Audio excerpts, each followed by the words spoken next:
Showbiz Fanatics, mga pangyayari bago po lumapag ang eroplano ni Miss Catherine at Alden Richards. Abay, viral ngayon, ano? But before that, if you haven't subscribed yet to my YouTube channel, please don't forget to like, share, and subscribe at hit mo na rin ang notification bell for more showbiz updates. Bago tayo magpatuloy sa ating updates for today's video, nais ko po muna magpasalamat sa lahat ng mga legit na nagmamahal at sumusuporta sa ating channel as well as sa Catherine Bernardo and Alden Richards.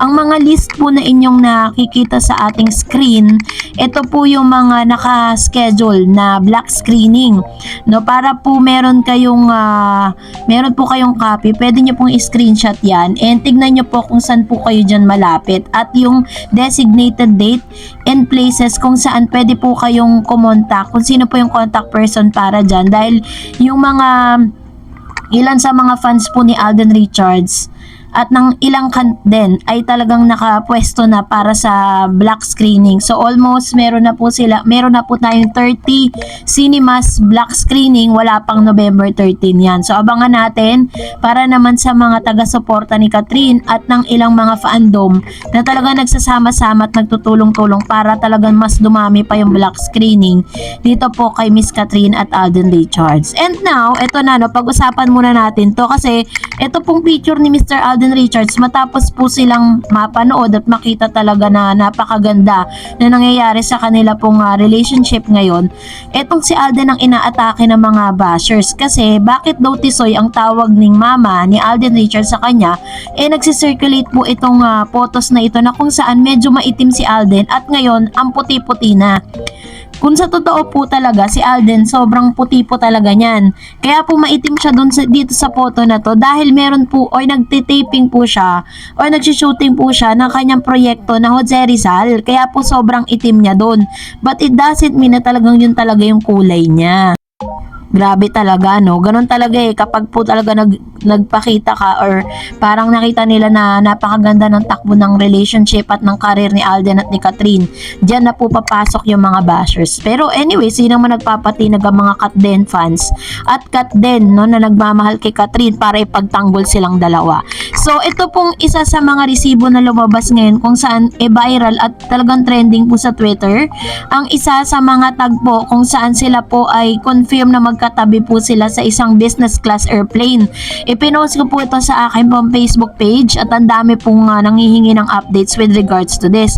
Meron po kasing nakarating sa atin na si Alden at si Catherine Bernardo po talaga is talagang naka-schedule sila for business class, pero si Mama Ten is ang kanyang ticket is parang sa economy lang.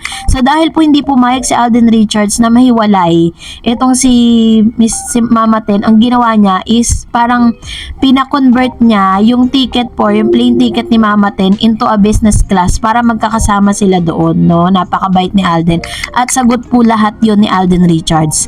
At eto paano, kasabay na mga naglalabas sa mga photos na to is kaya naman pala itong si Alden Richards ay panay ang hawak ng telepono. Ayan, nakalike na po siya agad dito po sa Instagram stories and Instagram post ni Miss Catherine Bernardo, no? Nag-post kasi siya ng IG story niya ng ilang mga kaganapan sa Canada. At kaya hindi na rin tayo nagtataka kung bakit itong si Alden ay hindi mabitawan yung kanyang cellphone while having a taping or shooting po ng pulang araw. Yun pala talagang totoong dahilan. Nakita naman natin ang evidence at resibo na nakalike agad siya, agad-agad dun po sa post ni Miss Catherine kasi pagka-post po niyan, ang dami na pong nag-like, nag-heart, nag-comment at isa si Mr. Alden Richards sa mga nakikipag-unahan at talagang updated dun sa post ni Miss Catherine kasi naka-follow nga siya kay Miss Catherine Bernardo and isa rin siya sa mga pina-follow ni Mr. Alden Richards sa TikTok. Siya lang po ang babaeng pina-follow niya doon. So anyways, magbasa tayo ng mga reaction ninyo. Sabi po ni Miss Excel Stage, "Hi Ma'am Dars, ito ang opinion at hula ko lang. What if ang ibig sabihin ng pare kay sinabihan niyang prodigal son si dahil nag-church po si A sa church ni na K. Sa usaping religion, religious at devoted si A sa Catholic and Kat is from INC. Then Christian, yun lang na isip ko when if it is true, nakakasad lang if itong magiging hadlang, sana magiging relationship nila like Bea and Dom, and in the end they will choose as friends na lang. Hula ko lang po yan kasi sa usaping reliyon, karamihan ito ang nagiging mitya ng relasyon kapag walang magsasakripisyo. Yun lang po. God bless, Ma'am Dars. Ayan, I understand exactly how you feel right now, Ma'am. She excel stage, no? Pero alam niyo po, siguro po sa ibang couple maaaring nagiging problema to. Pero example ko na lang po si Miss Alex Gonzaga tsaka yung husband niya, no, na si Mikey. Si Mikey po ay talagang pure Katoliko at si Miss Alex po is Christian po siya. So kapag nagcha-church po si Mikey, sinasamahan siya ni Alex. Pag naman nagcha-church si Alex, sinasamahan din siya ni Mikey. Ibig sabihin, nasa couple pa rin yan kung paano po sila magkakaroon ng understanding with regards dun sa faith na meron po sila. No, and I think hindi po yun yung best reason para po talagang hindi sila magkaunawaan. Ako po sa akin pong pagkakaunawa at pagkakaintindi, hindi lang naman po patungkol sa religion or dun po sa relationship or doon po sa faith na meron si Bea at si Mr. Dominic kaya sila naghiwalay. May mas malalim na dahilan po yun. And sabi naman po ni Miss Maria Vivian Rino, very obvious naman na biro lang yung message ni Father. Umaandar na naman ang mga utak tililing na mga aldab sa pangunguna ni Destiny Vlogger. Alam niyo po, napapadaan kasi ako dun sa sa Facebook page kasi dumadaan siya sa feed ko. Dahil one time, parang na-stuck ako dun sa kanyang mga vlogs. Kaya tuloy, nire-recommend tuloy siya sa akin ng Meta, no? Pero syempre, pinapakinggan ko lahat ng sinasabi niya, yung mga post niya, at yun yung kanyang pinopoint out na parang kaya daw sinabi yon ni Father Jeff dahil nga dun sa bagay na yun, na ewan ko bakit ganun yung kaisipan niya. Sabi ni Ma'am si Daisy Empleo, natawa ako sa prodigal son, Miss Dareds, and good afternoon pala sa inyo at sa ating lahat, na alam ko we're in all good shape and good mind kahit dami bashers, mga dilulo ng mga aldab na yon. Sorry po, I don't want to hurt anyone, but please move on. Let's cut then, be happy para happy tayo lahat. Siguro kaya tinawag na prodigal son kasi gusto na niya sigurong pakasalan si Kat pero ayaw muna ni Kat. Siguro kaya by hook or by crook kukunin niya si Kat. No, paaaring gano'n, diba? Pero kasi alam ko, spiritual spiritual advisor niya talaga si Father Jeff.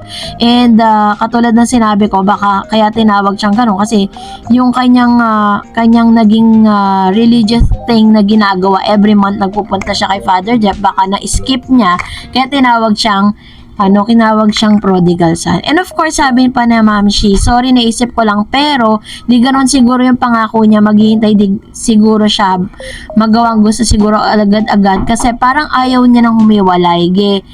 He's in love with Kat, yun na yun, kaya humingi ng payo. Ayun, pwede rin kasi nag-ask po siya ng advice or nag-seek siya ng prayer or basta may mga bagay kasi tayo na tanging, may mga tao kasi talagang yun yung parang takbuhan natin to ask for advice or for spiritual thing or for a prayer, and I think that Father Jeff is the best man for Mr. Alden Richards para po doon niya talaga sabihin lahat na alam niyang hindi siya para husgahan, hindi siya husgahan, at the same time is magiging intact pa kung ano man yung sinabi niya kay Father Jeff, diba?